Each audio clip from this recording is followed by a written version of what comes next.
नमस्कार दोस्तों, मैं जेपी डाडिया आप सभी का आपके अपने यूट्यूब चैनल डाडिया इलेक्ट्रिकल स्टडी पर एक बार फिर से स्वागत करता हूं।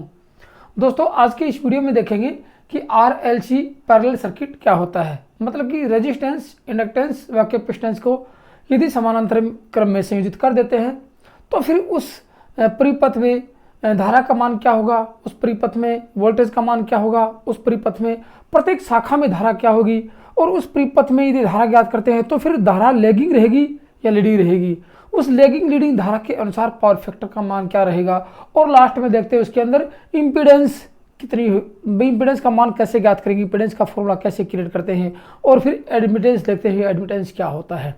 इन सभी के बारे में संपूर्ण जानकारी प्राप्त करेंगे। दोस्तों, इससे पीछे वीडियो में आप लोगों ने दो वीडियो देखे, एक RLC समानांतर परिपथ देखा और एक RC समानांतर परिपथ देखा। आज उन दोनों का मिश्रित रूप यहाँ होगा। मतलब कि उन दोनों जो सर्किट में मैंने आपको पढ़ाया था उनकी चर्चा भी यहाँ होगी, उनका भी एक ऐसे मान लो कि रिविजन ही हो रहा है।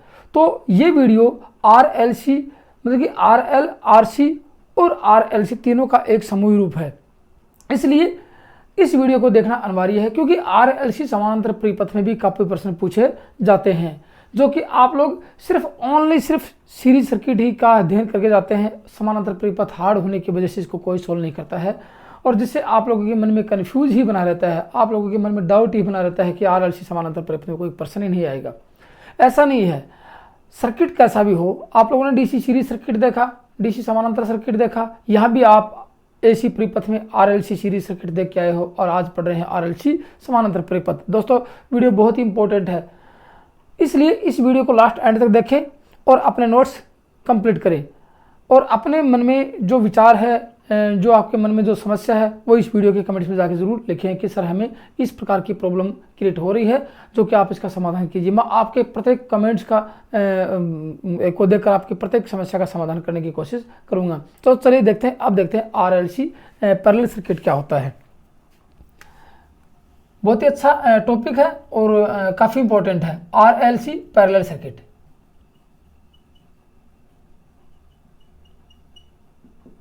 ये देखते हैं, मतलब कि रेजिस्टेंस और इंडक्टेंस व कैपेसिटेंस को समानांतर क्रम में संयोजित करेंगे। किस किस को करेंगे? R को, ये R रहेगा, L रहेगा और C रहेगा, इनको पैरेलल में संयोजित करेंगे। पैरेलल में से, और पैरेलल की परिभाषा आप लोग अच्छी तरह जानते हो, नहीं देखी है तो DC का पैरेलल सर्किट मैंने अच्छी तरह से वर्गीकरण करके पॉइंट टू पॉइंट वर्गीकरण करवाया है। आप लोग वहां जाके देखोगे तो आपको पैरेलल सर्किट की समस्या ही नहीं आएगी। लेकिन वहां था किसका? ओनली रेजिस्टेंस, अर्थात DC का सर्किट था। यहाँ पढ़ रहे हैं AC का, क्योंकि इसमें धारा लीडिंग और लैगिंग का चक्कर पड़ता है, इसलिए कुछ परिपथ हार्ड हो जाता है। तो अब किसको करेंगे? इन तीनों को समानांतर क्रम में संयोजित करेंगे और AC सप्लाई से संयोजित करेंगे। मैं आपको पहले सर्किट डायग्राम के हिसाब से बताता हूँ। पहले सर्किट डायग्राम बना देता हूँ। यहाँ पर मान लीजिए कि आप लोगों ने ये ले लिया रेजिस्टेंस, फिर लिया आप लोगों ने ये ले लिया इंडक्टेंस, और ये ले लिया आप लोगों ने ये ले लिया एक कैपेसिटेंस। तीन कंपोनेंट ले लिए, ये दोनों रिएक्टिव कंपोनेंट हैं, और यहाँ देखते हैं ये दोनों विद्युत शक्ति की खपत नहीं करते हैं, सिर्फ ओनली प्रतिरोध ही विद्युत शक्ति की खपत करता है। ये लगा दिया आप लोगों ने समानांतर सर्किट, और यहाँ ले लिया इसको AC से संयोजित कर देते हैं।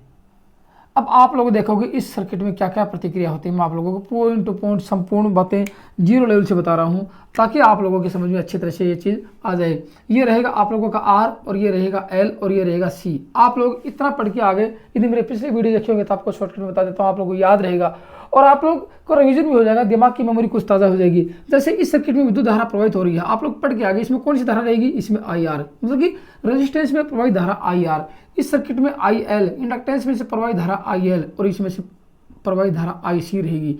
यहाँ विद्युत धारा का विरोध R द्वारा होगा, यहाँ XL द्वारा होगा, और यहाँ XC द्वारा होगा। ये भी आप लोग देख चुके हो। यहाँ जो धारा रहेगी ये परिपथ की कुल धारा रहेगी, अर्थात लाइन धारा भी बोल सकते हैं या टोटल धारा भी बोल सकते हैं। ये धारा रहेगी टोटल धारा। यहाँ जो वोल्टेज लगाया वो होगा आपका कुल वोल्टेज रहेगा।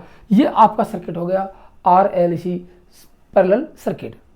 अब आप लोग बता सकते हो, मैं एक यहाँ इस रेजिस्टेंस के आर पार वोल्टेज एक वोल्ट मीटर लगा देता हूँ। आप लोग समझोगे कि ये क्या है। ये वोल्ट मीटर बताता है कि इस रेजिस्टेंस के आर पार वोल्टेज कितना होगा। ये इंडक्टेंस लगा दिया, इंडक्टेंस के आर पर वोल्टेज लगाया। ये क्या बताता है? इस इंडक्टेंस के आर पर वोल्टेज कितना रहेगा, जिसको VL से दर्शाते हैं। ये लगाया मैंने इस कैपेसिटर के आर पार, ये कैपेसिटर के आर पार वोल्ट मीटर का ये दिखा था कि इस कैपेसिटर के आर पार वोल्टेज का मान कितना रहता है। यहाँ रहेगा XC, यहाँ रहेगा XL और यहाँ रहेगा R। ये आप लोग अच्छी तरह देख चुके हो। अब आप लोग देखोगे पैरेलल सर्किट की सबसे बड़ी विशेषता होती है कि परिपथ में चाहे एक शाखा हो, 2 हो, 5 हो, प्रत्येक शाखा पर वोल्टेज का मान समान रहेगा। ये आप लोग देख के आ रहे हो। क्यों रहेगा? क्योंकि मान लीजिए कि यहाँ फेस और यहाँ न्यूट्रल है, तो इस फेस न्यूट्रल डायरेक्ट इसको मिला है, फेस न्यूट्रल डायरेक्ट इसको मिला है और फेस न्यूट्रल डायरेक्ट इसको मिला है। इसका मतलब यहाँ भी वोल्टेज वही रहेगा, यहाँ भी वोल्टेज वही रहेगा, यहाँ भी वोल्टेज वही रहेगा।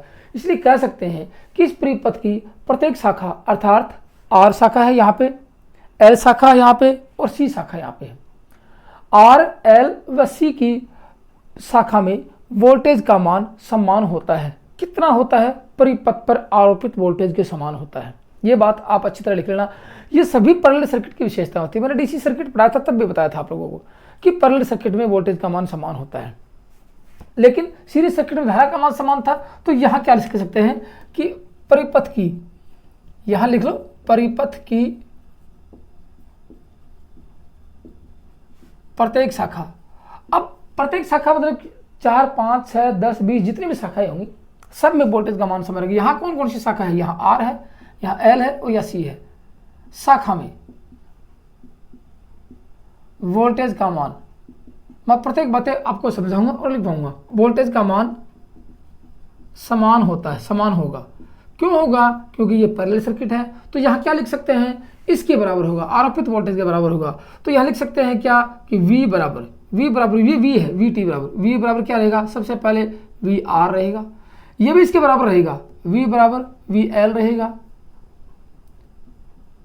और V बराबर VC रहेगा। मतलब यहाँ आप लोगों ने 200 वोल्टेज लगाए तो प्रत्येक एक एक कंपोनेंट को, प्रत्येक एक एक शाखा को कितना वोल्टेज मिलेगा? 200 वोल्टेज ही मिलने वाला होता है, क्योंकि ये पैरेलल सर्किट है। एक विशेषता तो आप लोगों ने देखी। तो कभी भी आपसे पैरेलल सर्किट में वोल्टेज का मान नहीं पूछा जाएगा तो बताया जाएगा यहाँ परिपथ पर आरोपित वोल्टेज का मान 200 वोल्ट है, तो यहाँ वोल्टेज का मान कितना रहेगा। कुछ समस्याएं क्रिएट हो सकती हैं, जैसे मैं यहाँ इसके पैरेलल में एक यहाँ और लगा देता हूँ, या मान लीजिए कि इसके पैरेलल में एक रेजिस्टेंस और लगा दिया या एक इंडक्टेंस लगा दिया, मैंने सीरीज में लगा दिया, तो फिर क्या कह सकते हैं? क्या इसका मान इस 200 वोल्टेज रहेगा? नहीं, इन दोनों का मान, इन दोनों का वेक्टर योग होगा, फिर लाके कहेंगे उसको 200 वोल्टेज रहेगा। यदि यहाँ रेजिस्टेंस लगा दिया तो कहेंगे इसके आर पर जो वोल्टेज रहेगा वो इसका आर पर, दोनों को यदि योग करेंगे तो आपको 200 वोल्टेज मिल सकता है। लेकिन शाखा को ही, शाखा एक तो ये शाखा है, आगे सीरीज है, तो प्रत्येक शाखा की बात होगी। तो अब बात कर लेते हैं आगे किसकी? इस परिपथ की धारा की बात कर लेते हैं। यहाँ दोस्तों धारा आपको 4 नजर आ रही है। कितनी धारा नजर आ रही है? 4 धारा। मैं चारों धाराओं की बात करता हूँ। कितनी में? 3 तो शाखा में है, एक तो R में धारा प्रवाहित हो रही है, एक L में प्रवाहित धारा हो रही है और एक C में हो रही है। तो प्रत्येक एक धारा की बात करें तो इस परिपथ की R शाखा में लिखेंगे। किसमें? इस परिपथ की R शाखा में, R शाखा में कौन सी धारा है? IR है। IR का मान कैसे ज्ञात करेंगे? आप लोग जानते हो कि I बराबर होता है V/R। मतलब जो भी विद्युत धारा के मार्ग में अवरोध उत्पन्न करेगा उसका यदि उसको वोल्टेज, उसका भाग यदि वोल्टेज में दे देते हैं, वोल्टेज को उससे डिवाइड कर देते हैं, तो क्या मिल जाता है? उस परिपथ की धारा मिल जाती है। यहाँ विद्युत धारा का विरोध कौन कर रहा है? R कर रहा है, तो R से डिवाइड कर दिया, लिख सकते हैं V/R एम्पियर। ये किसकी धारा आई? ये आई परिपथ R की धारा आ गई। मैं प्रत्येक बात गौर से एक पॉइंट टू पॉइंट बताऊंगा, आप देखते चले जाना। फिर आप इसकी धारा की बात करेंगे, IL की बात करेंगे। IL की बात करें, IL में देखो यहाँ विद्युत धारा का विरोध कौन कर रहा है? ये एक्सल कर रहा है। एक्सल क्या है दोस्तों? एक्सल में पढ़ा चुका हूँ। एक्सल इंडक्टिव रिएक्टेंस है जो विद्युत धारा के परिवर्तनों का विरोध करता है। किस में करता है? उस इंडक्टेंस में करता है, इसमें करता है विद्युत धारा के परिवर्तनों का, अर्थात विद्युत धारा के मार्ग में अवरोध उत्पन्न करता है। मैंने आपको यही बताया था क्या कि जो विद्युत धारा के मार्ग में अवरोध उत्पन्न करेगा, यदि उसका भाग वोल्टेज में दे देते हैं या उस वोल्टेज को उससे डिवाइड कर देते हैं तो वहां पर धारा का मान प्राप्त हो जाता है। तो यहाँ धारा IL का मान ज्ञात कर रहे हैं। किसमें? RL शाखा में, L शाखा में, L शाखा में कौन सी धारा है? IL है। ठीक है, तो इसको कैसे ज्ञात करेंगे? V/XL। ये आ गई एम्पियर में। 2 धाराएं आपने प्राप्त कर ली हैं। ठीक है, तीसरी धारा प्राप्त करें। तीसरी धारा देखो यहाँ आती है IC। C शाखा में, C शाखा में कौन सी धारा है? IC है। IC को कैसे ज्ञात करेंगे? समझ लो कि इस कैपेसिटर की धारा है कि कैसे ज्ञात करेंगे? V/XC। यहाँ कौन है? यहाँ XC है। ये तो थी बात इनकी, लेकिन अब बात करें कि इस परिपथ में कुल धारा का मान कैसे ज्ञात करें। तो आपके पास एक तो वेक्टर विधि मैंने आपको बताया था कि समानांतर सर्किट को हल करने के लिए आपके पास दो विधियां आती हैं। एक तो आता है सदिश योग विधि, सदिश विधि आती है मैंने आपको बताया था, एक एडमिटेंस विधि आती है। तो यहाँ सदिश विधि की बात करें क्योंकि दोनों विधियों का वर्गीकरण होगा, यहाँ पे दोनों विधियां ही लगेंगी यहाँ पे। तो पहली विधि कहाँ लगती है, वेक्टर योग वेक्टर मेथड जो कहाँ लगती है वो धारा पे लगती है। तो धारा कैसे लिखेंगे, इस परिपथ में कुल धारा, मैं आपको साबित करके दिखाऊंगा कि धारा का वेक्टर योग कैसे होता है। ठीक है, तो इस परिपथ की कुल धारा कैसे ज्ञात करेंगे। अब कुल धारा देखो, आप ये लिखेंगे कुल धारा, कुल धारा को किससे डिनोट किया है, प्रदर्शित किया है, ये IT से किया है। IT का मान कैसे ज्ञात करेंगे, वही बात आ गई। मैंने आपको बताया था जहां R होगा, XL होगा और ये XC होगा, वहां विद्युत धारा का तीनों परिपथ में संयोजित है, वहां विद्युत धारा का विरोध कौन करेगा, Z करेगा। तो यहां हो गया Z। ठीक है, तो विद्युत धारा का यदि आप लोगों कि IT बराबर V/Z हो सकता है, V/Z हो सकता है। अब बात करेंगे V/Z तो है, लेकिन इन धाराओं को देखते हुए IR, IL, IC को देखते हुए इस IT का मान कैसे ज्ञात कर सकते हैं, कुल धारा का मान कैसे ज्ञात कर सकते हैं, वो आप लोगों को बताता हूँ। ये देखो, ये आप लोग एक लिखना किस परिपथ में, किसमें, RLC समानांतर परिपथ में धारा की बात की जाए तो IR एक धारा आपको लग रही है, शाखा नंबर 1, फिर ISL शाखा नंबर 2 व IC का वेक्टर योग होगा। वेक्टर योग कुल धारा होगी, कुल धारा IT होती है। यहां लग गई आपकी वेक्टर विधि। ठीक है, ये तो थी बात इसकी कुल धारा। अब वेक्टर विधि को दर्शाएंगे कैसे, वेक्टर योग को दर्शाएंगे कैसे, वो आपको बता देता हूं कि किस प्रकार से डिनोट करते हैं, किस प्रकार से का फॉर्मूला क्रिएट करते हैं, वो देखते हैं। वेक्टर योग तो आप लोग जानते ही हो कैसे वेक्टर योग को लिखते हैं, फिर भी नहीं है तो मैं आपको बता दूंगा क्योंकि अपन पढ़ रहे हैं एक नियमित पैटर्न के आधार पर कंप्लीट सिलेबस का अध्ययन कर रहे हैं। तो आप लोग समझ गए होंगे कि इसको कैसे ज्ञात करेंगे। देखो, अब कुल वेक्टर योग होता है, देखो IT वेक्टर योग की बात करें, ये वेक्टर योग बराबर IR plus IL plus IC, तीन धारा आपके पास है, तीनों का वेक्टर योग कर दिया। अब वेक्टर योग कैसे लिखेंगे, देखो यदि ये नहीं आता आपके सामने, ये तो है, तो IT का मान ज्ञात करो। IT बराबर यहाँ लिख देते हैं इस परिपथ में धारा IT बराबर IR का square plus IL plus minus, यहाँ उसको लिख देते हैं, या प्लस कर दो कोई बात नहीं है, माइनस भी कर दो, प्लस माइनस यहाँ लिख देंगे IC का होल स्क्वायर और ये लगा दिया आप लोगों ने, ये हो गया इसका वेक्टर योग। ठीक है, ये किसका वेक्टर योग है। अब कभी कभार इस ये जो बीच में सिंबल दे रखा ना, ये जो AC जैसा सिंबल दे रखा है, ये सिंबल, इसके बदले में कभी कभार प्लस माइनस भी लिख के आता है, कभी कभार ऐसा भी आता है। आप टेंशन मत लो कि सर आपने ये बताया हमारे पास ये आ गया, आपने ये बताया हमारे पास ये आ गया, नहीं, ऐसा भी आता है, कभी ऐसा भी आता है और नहीं तो ये आता है।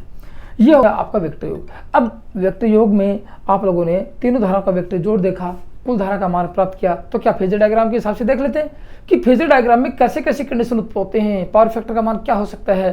क्योंकि आपको पता है इसका मान भी अधिक हो सकता है, इसका मान भी अधिक हो सकता है, इसका मान यदि कम रहेगा तो इसमें धारा अधिक रहेगी, इसका मान कम रहेगा इसमें धारा अधिक रहेगी।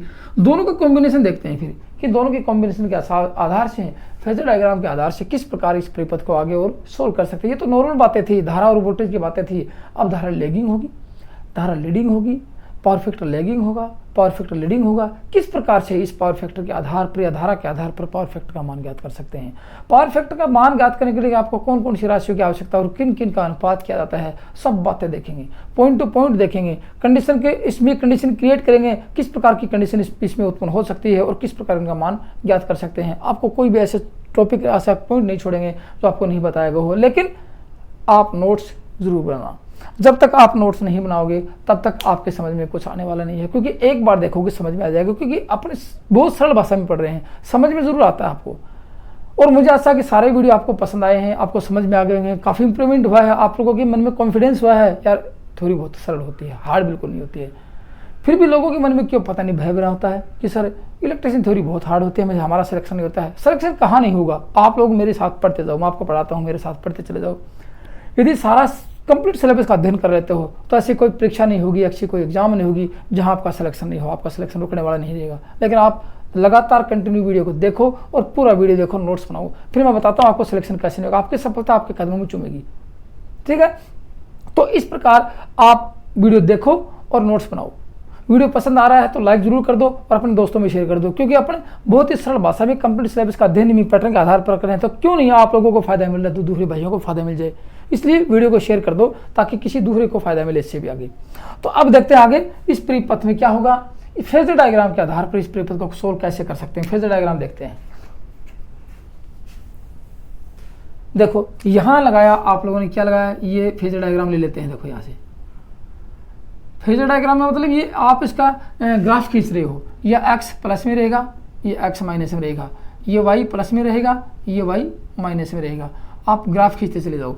अब मैं वो कंडीशन बताता हूँ। देखो एक एक ग्राफ खींचेगी कि पॉइंट टू पॉइंट आपको समझ में आना चाहिए। अब सर्किट 3 है, इस सर्किट में देखो ये कौन सा सर्किट है, आर सर्किट है 3 दूर का।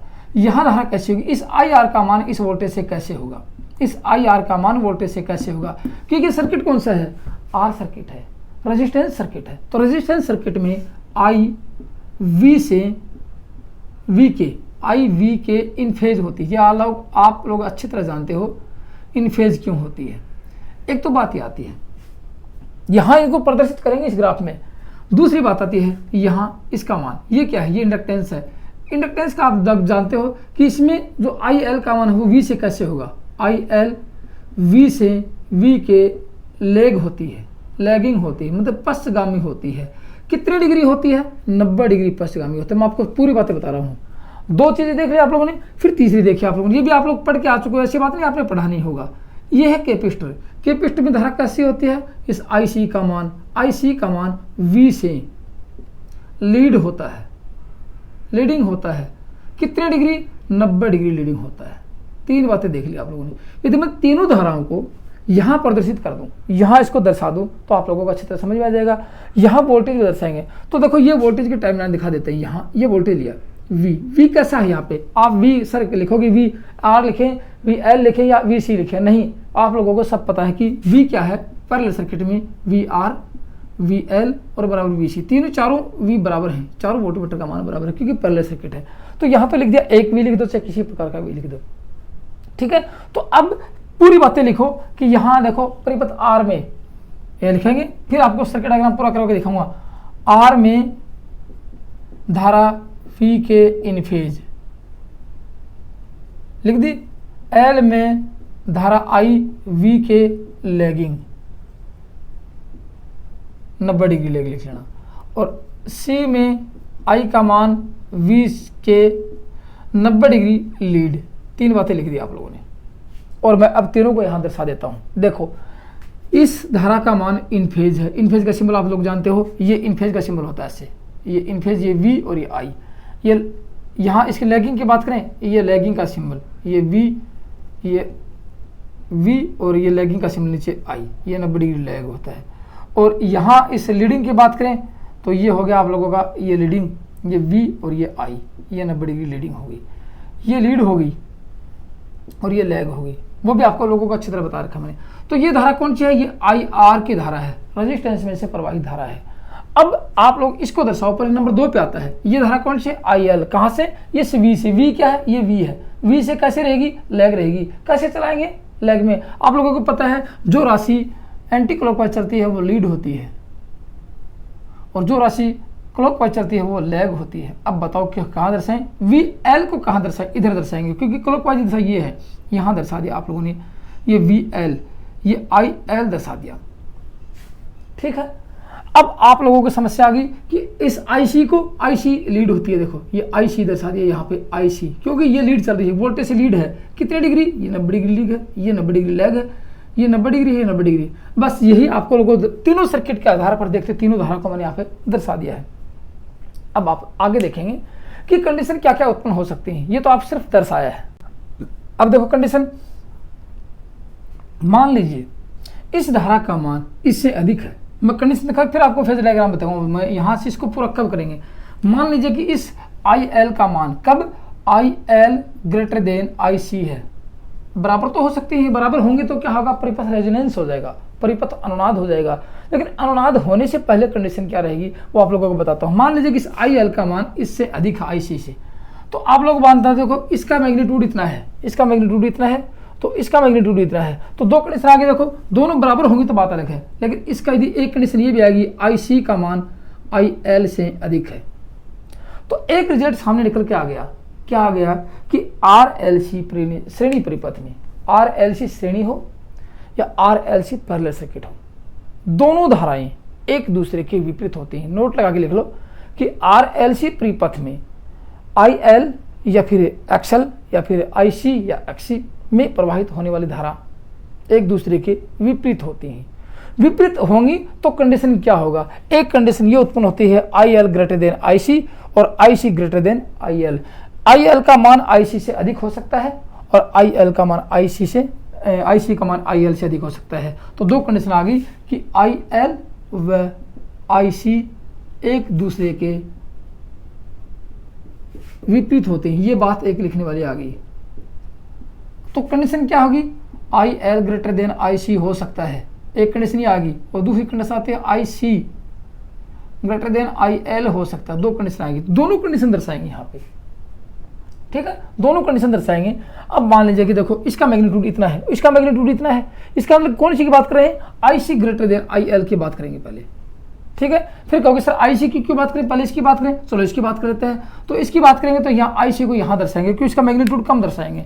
तो मान लीजिए कि आई सी को यहाँ दर्शा दिया, आई सी आई एल को दर्शा, सॉरी आई सी को। अब क्या होगा, आई एल का मैग्नीट्यूड देखो यहाँ पे आ गया, तो अब हो गया कंडीशन क्या आ गई, अब कंडीशन इसकी बात कर रहे हैं कि I L greater than I C, ये कंडीशन की बात कर रहे हैं, इसकी बात करेंगे कि इसका मान इससे अधिक होगा तो परिपथ में क्या क्या कंडीशन होंगी और परिपथ का पावर फैक्टर क्या होगा वो देखेंगे।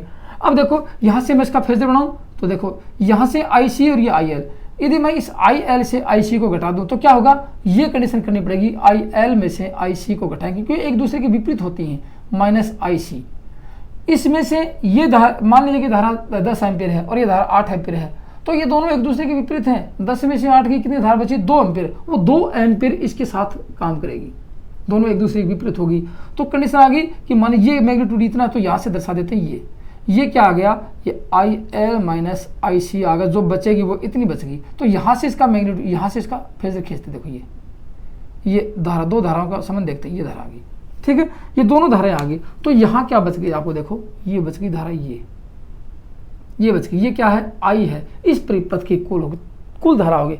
तीनों धाराएं समायोजित की है मैंने यहाँ पे, इस धारा को आई सी को आई एल से घटाया है, फिर जो बचा है उससे खींचा है। तो अब आपके सामने बच गई, ये धारा किसकी बच गई, ये धारा बच गई आई सी क्योंकि आई एल बच गई, क्योंकि आई एल इससे अधिक थी तो आई एल बच गई। ये धारा क्या है, ये आई है, और ये धारा कौन सी थी, आई आर है। तीन धाराएं समायोजित कर दी हैं, ये बन गया आपका फेजर। कौन सा फेजर बना है, I L greater than I C का फेजर बना है। और करंट और वोल्टेज के बीच का कोण क्या बनता है, कोस फाई बनता है, ये आपका बच गया cos phi.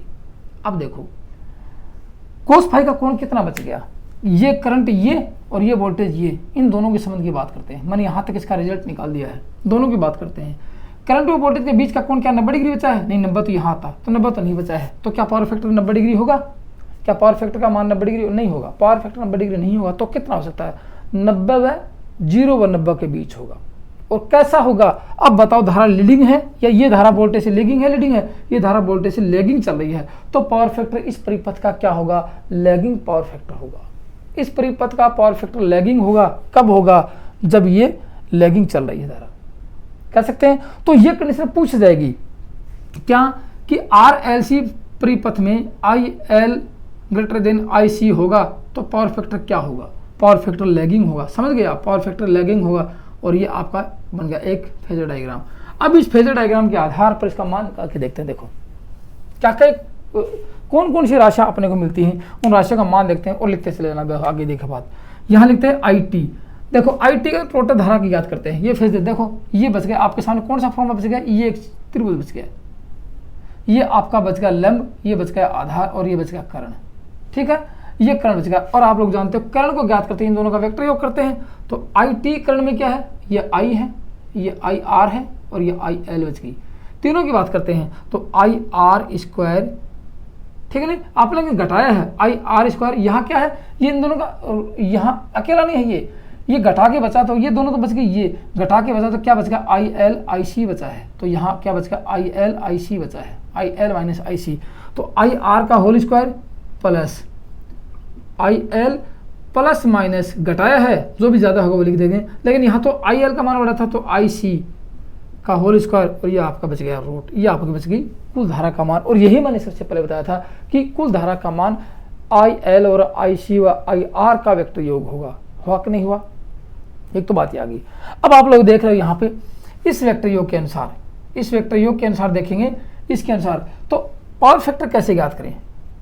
Cos phi, cos phi क्या है? करंट व वोल्टेज के बीच का कोण है, जो कोण ये दर्शा रहा है आपका कोस फाई। इसका मान, अब कोस फाई का मान देखो, आप लोग जानते हो कि यदि आप त्रिकोणमिति हल करते हो तो लाल बटे का आप लोग अच्छी तरह जानते हो, ये का ये साइन, ये कोस, ये टेन, साइन कोस टेन। तो ये कॉम्बिनेशन किसका है? ये कोस का है, तो आधार बटे कर्ण। तो यह क्या है? आधार अपॉन कर्ण होता है। आधार में क्या है? आधार में IR है, कर्ण में क्या है? I है। तो इसके अनुसार भी आप पावर फैक्टर का मान ज्ञात कर सकते हैं। किसके अनुसार? रेजिस्टेंस की धारा में कुल धारा का यदि भाग दे देते हैं तो क्या मिलता है आपको? पावर फैक्टर का मान मिल जाता है। लेकिन होगा कैसा, ये बताओ? पावर फैक्टर कैसा होगा? यहाँ पे आप लोग देखो IL का मान है, देखो तो पावर फैक्टर लैगिंग रहेगा। ये पावर फैक्टर आपको लैगिंग मतलब पश्चगामी पावर फैक्टर मिलेगा आपको, ये पश्चगामी पावर फैक्टर। ये इतनी बातें समझ में आ गई होंगी आप लोगों को। आगे की कंडीशन दूसरी क्रिएट करते हैं। दूसरी कंडीशन कौन सी क्रिएट करेंगे? कंडीशन ये क्रिएट करेंगे कि अब ये कंडीशन ये ली थी, अब लेंगे condition IC greater than IL लेंगे कि IC का मान IL से अधिक है, उसकी बात करते हैं। तो देखो दूसरी कंडीशन में आपको एक फेजर और बना के दिखाता हूँ। यहाँ पे दूसरी कंडीशन में क्या बनेगा, क्या फेजर बन सकता है, तो आप लोग इस RLC श्रेणी सर्किट को सिद्ध कर सकते हो, सत्यापन कर सकते हैं। उसका सत्यापन करेंगे। देखो यहाँ पे एक फेजर और बना देता हूँ, आपको अच्छी तरह समझ में आ जाएगा। ये देखो, ये फेजर लिया आप लोगों को, ये अक्स माइनस में और ये Y प्लस में और ये Y माइनस में और ये प्लस में, ये ले लिया।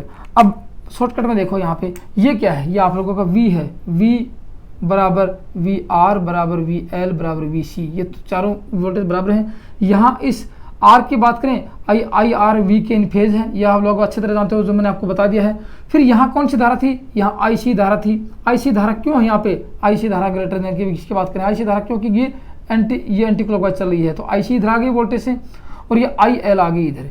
ये क्या है? ये IL क्लॉकवाइज चल रही है, तो लेगिंग हो गई, क्योंकि IL का मान लेगिंग होगा वोल्टेज से। अब दोनों के मैग्नीट्यूड की बात, इसका मैग्नीट्यूड इतना है, मैंने दर्शाया है। क्या दर्शाया अभी यहाँ पे? अब उसके बाद देखो कि अपन सत्यापन किसका कर रहे हैं? ये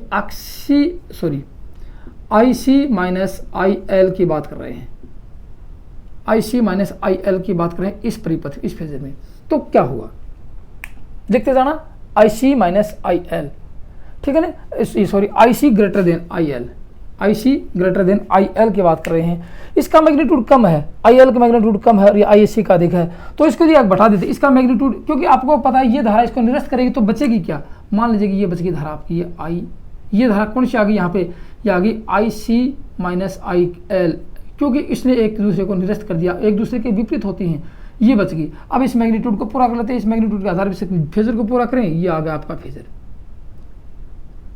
तो अब बताओ धारा, मेन धारा जो बच गई, जो कुल धारा बच गई, वो लीडिंग होगी कि लेगिंग होगी? ये देखो ये धारा, अब ये वोल्टेज है, ये आपकी धारा आ गई, लेगिंग है कि लीडिंग है? लीडिंग है, तो पावर फैक्टर क्या रहेगा? लीडिंग रहेगा। कब रहेगा? IC का मान जब IL से अधिक होगा, क्योंकि कंडीशन दोनों आएंगे आपके सामने। तो ये कंडीशन बच गई, ये आपकी I है, ये आपकी यहाँ से यहाँ तक की बात करें, यहाँ से यहाँ तक की बात करें तो ये IC माइनस IL है और ये आपकी IR है।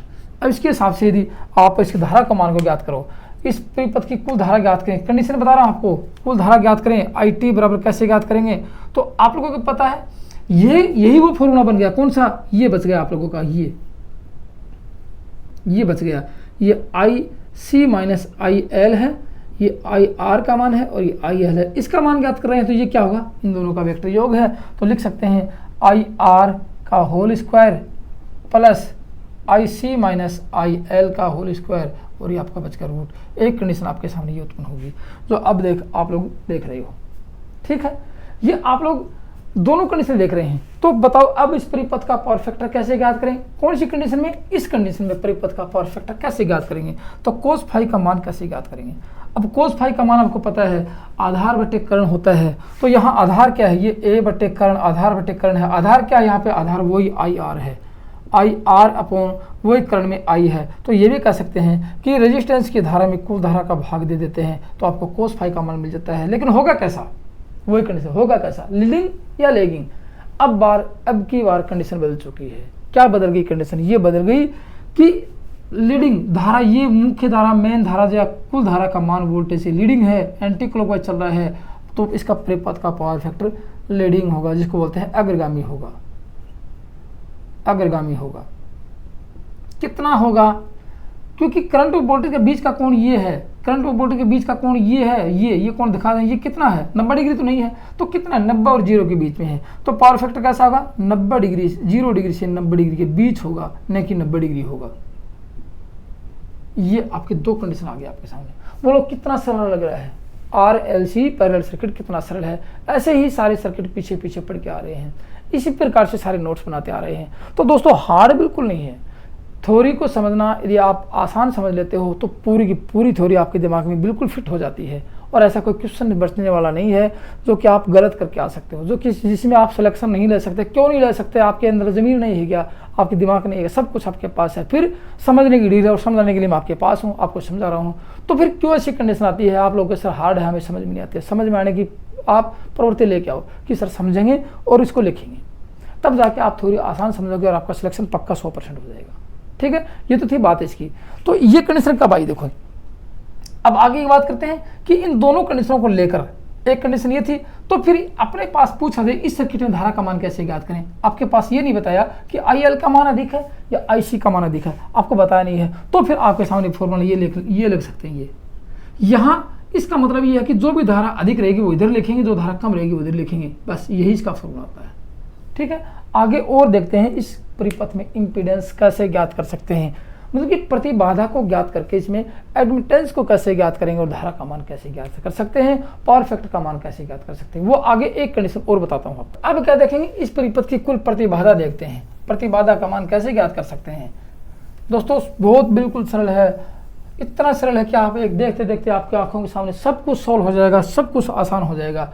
अब आपके सामने दो कंडीशन आएगी, देखो आपके सामने प्रतिबाधा, परिपथ की क्या देखें, परिपथ की कुल प्रतिबाधा, परिपथ की कुल प्रतिबाधा, प्रतिबाधा को Z से दर्शाते हैं और इसकी इकाई क्या होती है, समझ गए होंगे आप लोग, क्या होती है, ओम होती है।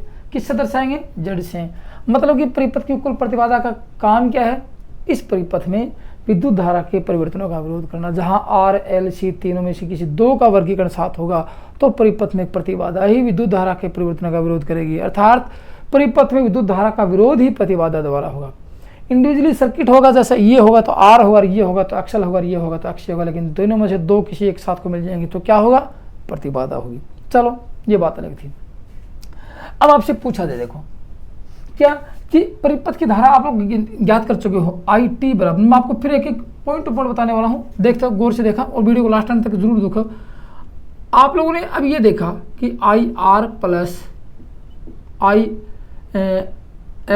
प्लस माइनस, या वो ये IC, यहाँ क्या है, IT बराबर। आप लोगों ने देखा था कि परिपथ की कुल प्रतिबाधा ज्ञात करने के लिए परिपथ में धारा का मान ही निकाला था। तो अब आप लोग देखोगे इस परिपथ में धारा IR IL, इसका वेक्टर योग किया है। तो आप लोग जानते हो, मैंने सबसे पहले बताया था कि इस परिपथ में धारा, देखो इस R परिपथ में धारा कैसे ज्ञात करेंगे, IR बराबर V/R, सबसे पहले बताया था। इसमें धारा कैसे ज्ञात करेंगे, इस एक्सल में धारा की दी एक्सल, इसमें धारा कैसे ज्ञात करेंगे, IL बराबर V/एक्सल, ये भी आप लोग अच्छे तरह जानते हो। इसकी धारा कैसे ज्ञात करेंगे, सबसे पहले बताया था, इसकी धारा आपको लोगों ने बताया था कि IC का मान ज्ञात करेंगे V/XC। तो कुछ नहीं करना आप लोगों को, इन तीनों धाराओं का मान यहाँ रख देना है। किसका, सबसे पहले V/R का होल स्क्वायर, ये मान रखा, इस IR का मान, प्लस IL का मान था V/XL, इसका मान रखा, फिर प्लस माइनस, फिर V/XC का मान रखा और इसका होल स्क्वायर किया और कुछ नहीं किया।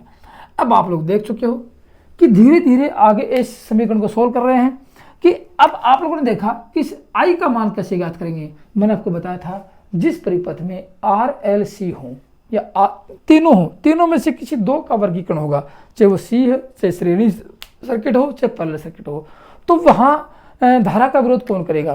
तो यहाँ धारा का विरोध I बराबर निकाल सकते हैं V/Z।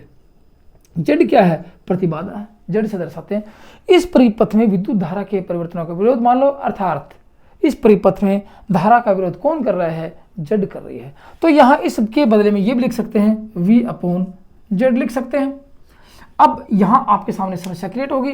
अब इस देखो कि V अपॉन जेड लिखा, ये क्या है, ये इस धारा का मान है। तो आगे इसको सोल्व करें तो V अपॉन जेड बराबर, देखो यहाँ V कॉमन आ रहा है, मैं सर्किट को सोल्व करने की बात कर रहा हूँ। V कॉमन आया तो क्या बच गया, V कॉमन आते यहाँ बच गया 1, तो 1 अपॉन R बच गया, इसका होल स्क्वायर, प्लस यहाँ कॉमन आया तो यहाँ बच गया, ये इसमें देखो कॉमन आया क्योंकि इसमें इसका भाग दे 1 बच गया, तो 1 अपॉन एक्सल, ये प्लस माइनस 1 अपॉन एक्सी का होल स्क्वायर और ये रूट, ये आप लोग निकाल दिया किसका मान, ये निकाल दिया इसका मान।